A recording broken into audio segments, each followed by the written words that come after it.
চাঁপাইনবাবগঞ্জের সীমান্তে আবার উত্তেজনা, হামলায় ৩ বাংলাদেশি আহত।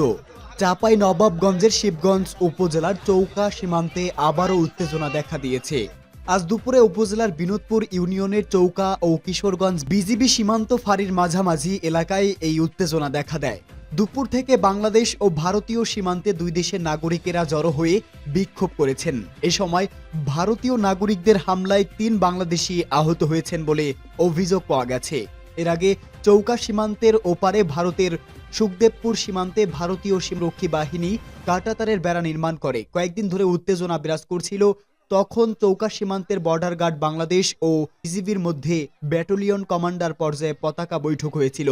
সীমান্তের বাসিন্দারা জানান, আজ দুপুরে সীমান্তে সৈন্যরেখার পাশে বাংলাদেশের ভেতরে জমিতে গম কাটতে গিয়েছিলেন তারা। তখন ভারতীয় নাগরিকেরা এসে বাংলাদেশ ভেতরের কয়েকটি আম গাছ কেটে দেন। এ নিয়ে বাংলাদেশ ও ভারতের নাগরিকদের মধ্যে পাল্টাপাল্টি ধাওয়া শুরু হয়।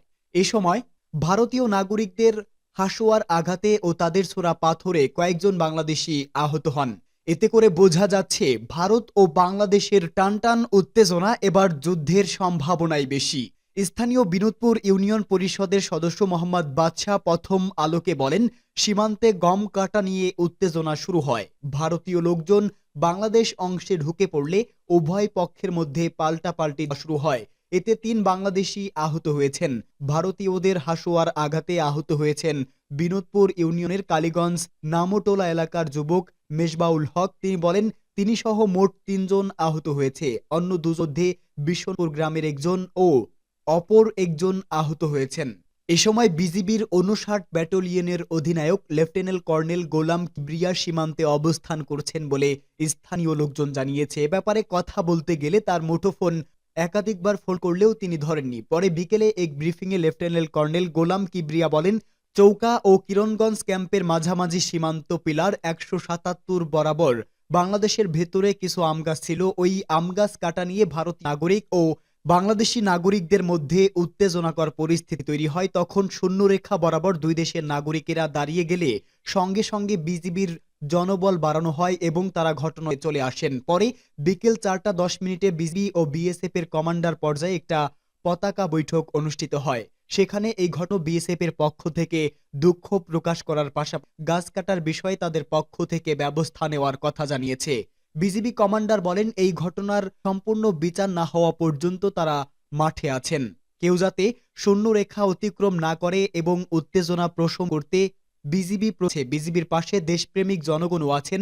আহতদের ব্যাপারে জানতে চাইলে লেফটেন্যান্ট কর্নেল গোলাম কিবরিয়া বলেন, তাদের কাছে আহতদের উল্লেখযোগ্য তেমন কোনো পরিসংখ্যান নেই। বিএসএফ এর পক্ষ থেকে হতাহতের বিষয়েও কি জানানো হয়নি। তারা উচ্ছৃঙ্খল লোকজন নিয়ন্ত্রণ করার জন্য সাউন্ড গ্রেনেড নিক্ষেপ করেছে, যেটা আন্তর্জাতিক আইনে লঙ্ঘন। এ ব্যাপারে বিজিবি মহাপরিচালককে তারা বিস্তারিত বর্ণনা করেছেন। আশা করছেন বিডি ও বিএসএফ দপ্তরের উচ্চ পর্যায়ে এ ব্যাপারে কথা হবে। এবার হিন্দুত্ববাদ কঠোরপন্থী নরেন্দ্র মোদীকে কড়া হুঁশিয়ারি দিয়েছে বিজিবি। বলেছে, সীমান্তে কোনো ধরনের উনা তৈরি হলে কাউকেই ছাড় দেবে না বিজিবির সদস্যরা।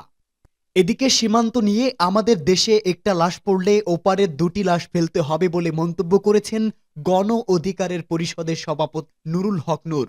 ২৪-এর গণ অভ্যুত্থানে শহীদ ও আহতদের স্মরণে এবং বৈষম্যহীন বাংলাদেশ গড়ার প্রত্যয়ে রংপুরের গাঙ্গাচড়া উপজেলার মাল্টিপারপাস অডিটোরিয়াম হলরুমে মত বিনিময় সভায় সাংবাদিকদের প্রশ্নে মন্তব্য করেন নুরুল হক নূর। বলেন, চাঁপাইনবাবগঞ্জ সীমান্তে ভারতীয় বিএসএফ এর সঙ্গে গোলাগুলি হয়েছে। সীমান্তে তারকাটা দিয়ে বেড়া দেওয়ার অপচেষ্টা করেছে।